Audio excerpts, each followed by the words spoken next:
ஏக இறைவனின் சாந்தியும் சமாதானமும் நம் அனைவரின் மீதும் உண்டாவதாக. எல்லா புகழும் இறைவன் ஒருவனுக்கே. நம்ம தொடர்ந்து தினமும் ஒரு இபாதத்தை பார்த்து வரோம். வியாழன் வெள்ளி நாட்கள் வந்துட்டாவே பாத்தீங்கன்னா இந்த சிறப்புக்குரிய நாட்கள்ல இந்த சூறாக்களை ஓதி கொள்ளுங்க. ஏன்னா வாரத்துல ஒரு முறையாவது இந்த சூறாக்களை ஒரு மனிதன் 7 முறை ஓதி வைத்துக் கொள்ளணும். அதுல பார்க்கும்போது சிறப்புக்குரிய நாட்களாக இந்த வியாழன் வெள்ளி நாட்கள் இருக்கு. அதுல நம்ம இதை செய்து கொள்வது இன்னும் சிறப்பா இருக்கும். இதை பாத்தீங்கன்னா இமாம் கஸ்ஸாலி ரஹ்மத்துல்லாஹி அவர்கள் அவங்களுடைய இஹ்யா அப்படின்னு சொல்லக்கூடிய நூல்ல கற்றுக் கொடுத்திருக்காங்க. அதுல அவங்க என்ன சொல்றாங்கன்னா, கில்ரு அலைஹிஸ்ஸலாம் அவர்கள் இருக்காங்களே, அவங்க ஒரு பெரியவருக்கு இதை கற்றுக் கொடுத்தாங்க. அந்த பெரியவர் மூலமாகத்தான் எல்லாருக்கும் தெரிய வந்திருக்கு அப்படின்னு சொல்றாங்க. அப்ப கில்ரு அலைஹிஸ்ஸலாம் அவர்கள் இதை என்ன பண்ணிருக்காங்கன்னா செய்து வந்திருக்காங்க. அப்படி என்ன செஞ்சிருக்காங்கன்னு பார்க்கும்போது, ஒரு சில சிறிய சூறாக்களை 7 முறை ஓதி வந்திருக்காங்க வாரத்துல ஒரு நாள். அந்த சிறிய சூறாக்களை நான் சொல்றேன். அந்த சூறாக்களையும் அதுல இருக்கக்கூடிய ஆயத்துகளையும் நீங்க 7 முறை ஓதிக்கொள்ளணும்.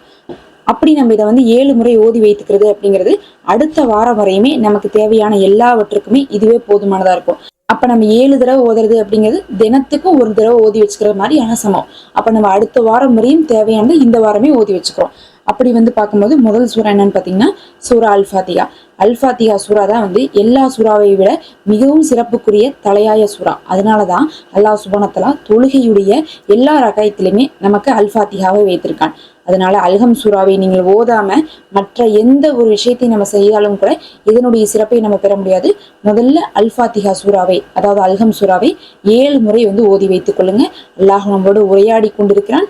இதன் மூலமாக அல்லாஹ் நமக்கு வாக்களிக்கிறான், நீங்கள் எதை கேட்டாலும் நான் தரேன்னு சொல்லிட்டு. அவ்வளவு சிறப்பு மிக்க சூறா தான் சூரா ஃபாத்திஹா. அதுக்கப்புறம் இரண்டாவதா பாத்தீங்கன்னா ஒரு ஆயத் ஓதணும். அந்த ஆயத் தான் ஆயத்துல் குர்சி அப்படின்னு சொல்லக்கூடிய அல் பக்ராவுடைய ஆயத். இந்த ஆயத்தை ஒரு தடவை ஓதுனாவே பாத்தீங்கன்னா நமக்கு அந்த நாள் முழுவதும் ஷைத்தானை விட்டு பாதுகாப்பு கிடைக்கும். இதை 7 முறை ஓதி வச்சிங்கன்னா அடுத்த வாரம் வரையுமே நமக்கு எந்த ஒரு ஷைத்தானுடைய ஊசலாட்டங்கள் இல்லாம இன்னும் கெட்டது நடக்காம பாதுகாப்பு கிடைக்கும். எல்லாவற்றுக்கும் மேல இதை ஓதி வர்றவங்க மரணிச்ச உடனே சொர்க்கத்துக்கு போவாங்கன்னு சொல்லிட்டு நபி அவர்கள் சொல்லியிருக்காங்க. அப்ப சொர்க்கத்துக்கு போகணும் அப்படிங்கக்கூடிய ஆசை இருக்கிறவங்க ஆயத்துல் குர்சியை நீங்க ஓதிவாங்க. அடுத்து மூன்றாவதா பாத்தீங்கன்னா அவங்க சொல்றாங்க குல்யா ஐவல் காஃபிரூன சூரா. இந்த சூறாவை 7 முறை ஓதிக்கணும். இந்த காஃபிரூன் சூறாவை பாத்தீங்கன்னா பொதுவாக நம்ம குல் சூறா ஓதும் போது இதை நம்ம விட்டுறோம். ஆனா காஃபிரூன் சூறாவுக்கு நிறைய சிறப்புகள் இருக்கு. அதுலயும் காஃபிர்களுக்கு எதிராக முஸ்லிம்கள் எந்தெந்த விஷயத்துல இருக்கிறாங்க அப்படிங்கறதை தெளிவாக எடுத்துரைக்கக்கூடியதாக இந்த ஒரு சூறா இருக்கும். இந்த சூறா பாத்தீங்கன்னா அப்ப மக்கத்து காஃபிர்களுக்கு எதிராக இறக்கப்பட்டுச்சு. இப்பவும் பாத்தீங்கன்னா நாம ஒரு முஸ்லிம்களாக எந்த அளவுக்கு மற்றவங்களை விட வேறுபட்டு இருக்கிறோம் அப்படிங்கறதை ரொம்ப கண்ணியமாக உணர்த்தக்கூடியதா இருக்கு. இந்த சூறாவை அல்லாஹ் மிகவுமே விரும்புகிறான். இந்த சூறாவை 7 முறை ஓதிக்கோங்க. அடுத்து நாலாவதாக குல் ஹுவல்லாஹு சூறா. இதை 7 முறை ஓதி வைத்துக் கொள்ளணும்.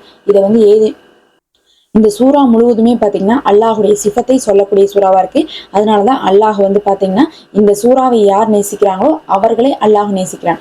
நபி அவர்களுடைய காலத்திலே சஹாபாக்கள் சொல்றாங்க, ஏன் ரசூலுல்லாஹ் எனக்கு இந்த சூறா ரொம்ப பிடிச்சிருக்கு, எனக்கு இதை தவிர வேற எதுவும் ஓதறக்கு மனசு வரலையேன்னு கேட்கிறாங்க. அப்போது அவர்களுக்கு நபி அவர்கள் என்ன சொன்னாங்கன்னா, உங்களை அல்லாஹ் நேசிக்கிறான், நீங்க இந்த சூறாவை நேசிக்கிறதன் காரணமாகவே உங்களுக்கு அல்லாஹுடைய நேசம் கிடைக்குதுன்னு சொன்னாங்க. சுபஹானல்லாஹ். இந்த சூறா நமக்கு பிடிச்சிருக்குது, எளிமையா இருக்குதுங்கிறதுக்காகவே நம்ம என்ன பண்றோம், அதை வளமையா ஓதி வரோம். அது நமக்கு பிடிக்கும். ஏன்னா அவ்வளவு ஈஸியாவும் இருக்கும், ஓதுறதுக்கு யார் வேணா ஓதிடலாம், மனப்பாடமா இருக்கும், ரொம்ப குட்டியா இருக்கும்.